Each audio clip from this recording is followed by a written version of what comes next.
Amy, once again, it's exciting announcement. Big announcement. We finally have a great merch store. Our merch store is up. It's operational. You wanted mugs? You've got them. Yep. You wanted Oldie Locks t-shirts? Available to you. Yep. You wanted notepads that say there's always a thing and a thing? Listen, you've got them. I'll take a dozen. I'm going to put one in every room. Who won't? They're flying off the shelves. The virtual internet shelves. We're so excited. Go to bit.ly/whatfreshmerch, all lowercase. Friends, got to keep it all lowercase or you're not going to find us. For all of the wonderful What Fresh Hell merch action. And let me tell you, Toddler Purgatory merch action is there as well. Got some nice Toddler Purgatory stuff in there too. Go to bit.ly/whatfreshmerch, all lowercase. And if you're driving, whatever, I'll put the link up on Instagram, on Facebook. I'll put it on whatfreshhellpodcast.com, toddlerpurgatory.com. You will not be able to avoid clicking and buying our merch. You can't miss the merch.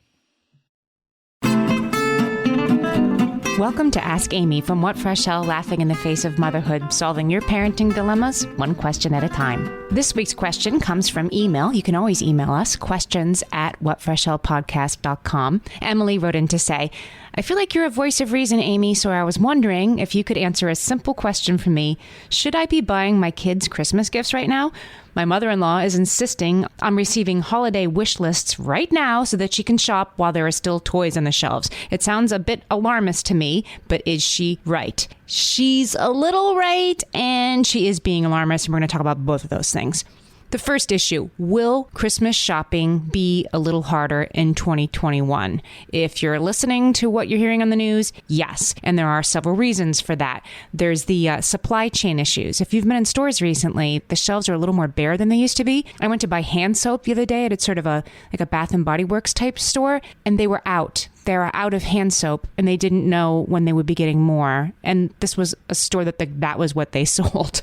But of course, that also means to counteract what your mother-in-law is fearing. If she does shop now, the shelves are more bare because they haven't gotten their shipments yet of the holiday stuff. So there is that. There's also that retailers' concern about Black Friday and whether people will be shopping in person and showing up at stores at all might mean that they're going to start sales a little bit sooner, which means things will go sooner. And finally, the U.S. Postal Service has actually announced an official slowdown that's going to start in the month of October, where mail will be up to 40% slower being delivered. This is real. And anecdotally, for me at least, it's been pretty slow already. By the way, while we're talking about this, yes, you should buy video consoles right now if you're going to buy one for Christmas. If you want to get furniture for Christmas, you need to buy it right now, or maybe plan a different gift because furniture is just nowhere. And I do think some of this might be marketing, right? The retail industry wants a really good holiday season. They want people to buy a lot. So sort of softening the ground with the idea that it's going to be really hard and you better buy early might be something that they want us to hear. From where I stand, this is actually a huge opportunity. I've been hearing these stories on the news too, and I'm sort of like, great, let's dial it back. Perfect excuse for me to not chase the squishmallow that my kid absolutely has to have. Do it differently this year. It's a pandemic reset that's welcome.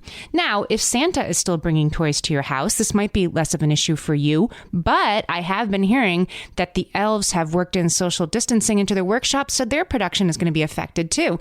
And that might be something that you might need to muse about aloud in your kid's presence, if you feel me. There's another thing at work here, though, and that is whether or not you accept other people's stress and anxiety.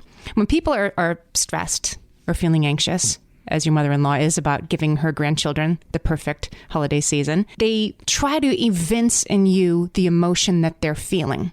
They try to get you to feel the way they're feeling so that you see it and you recognize it. I suspect that your mother-in-law sweats the small stuff in a lot of ways, so there's no reason she wouldn't worry about this now. And in order to justify that the stress she feels, that the love she feels, that the work that she does is worthwhile, she wants you to feel these things also. And yes, you do feel it because there's a word for this. It's secondhand anxiety. It's a thing. Psychologists study it. Studies have shown that people actually experience an increase in cortisol levels, which we can use to measure stress, even from seeing a stranger expressing stress on a video screen. Our cortisol levels will go up. And of course, when it's somebody we know and love in the same room with us, it's going to happen even more. And this can happen with our kids, our partners, our coworkers, not just our mother-in-laws.